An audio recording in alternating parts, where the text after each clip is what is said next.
सोनू एक नाम जो आज सुर्खियों में है, मुख्यमंत्री से उसके मुलाकात के कारण भी, अपने बेबाक अंदाज के कारण भी, उसकी खुद की बुद्धिमत्ता के कारण भी और मीडिया से मिल रहे कवरेज के कारण भी। अभी आप लोगों ने देखा कि उसके मांग के कारण कुछ सेलिब्रिटीज ने, कुछ स्वयंसेवक समूहों ने, कुछ सोशल वर्कर्स ने, यहां तक कि खुद सरकार ने उसकी पढ़ाई की व्यवस्था का जिम्मा ले लिया है। यहां वो एक नजीर भी बन सकता है, लेकिन आशंका इस बात की भी है कि कहीं इन सब चीजों के बीच में उसका बचपन उससे खो न जाए, क्योंकि जिस तरीके के सवालात उससे हो रहे हैं वो बड़े ही डराने और चौंकाने वाले हैं। एक तरफ जहां उसने शिक्षा व्यवस्था पर एक सवाल खड़ा किया है, वहीं दूसरी तरफ इस सवाल का जवाब क्या केवल इतना कि उसकी शिक्षा की व्यवस्था कर दी जाए। क्या आज परिस्थितियां ऐसी हैं कि शिक्षा व्यवस्था में अपेक्षित सुधार की जरूरत है?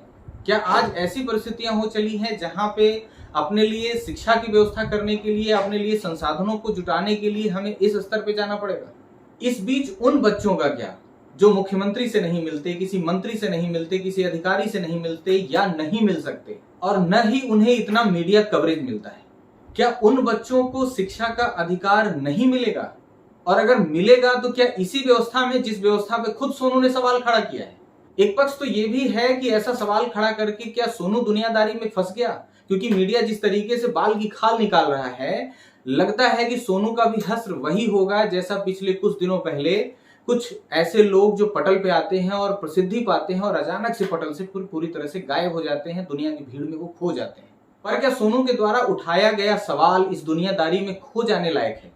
क्या सोनू की बौद्धिक क्षमता इन सवालों के पीछे दब जाने लायक है? क्या दुनियादारी के इस भंवर में फंसकर सोनू आने वाले समय में उसी व्यवस्था के पोषण में लग जाएगा जिस व्यवस्था से आज वो खुद पीड़ित है? क्योंकि सवाल केवल सोनू का नहीं है, सवाल सोनू के द्वारा उठाए गए सवालों का भी है और उन सवालों का भी है जो सोनू से किए जा रहे हैं। क्या उसका अपनी उम्र से ज्यादा बौद्धिक होना उसके लिए एक समस्या है? पक्ष और भी हो सकते हैं, बहुत सारे हो सकते हैं, पर इन सब चीजों के बीच हमारी शिक्षा व्यवस्था, गरीबी और अशिक्षा की वो लाचारी हमको सोचने पे मजबूर करती है कि देश में तमाम सोनू हैं।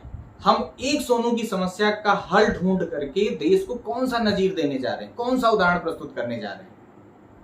इन सभी प्रश्नों के बीच मैं आपसे विदा लेता हूं। Then keep shining, keep growing. Thank you.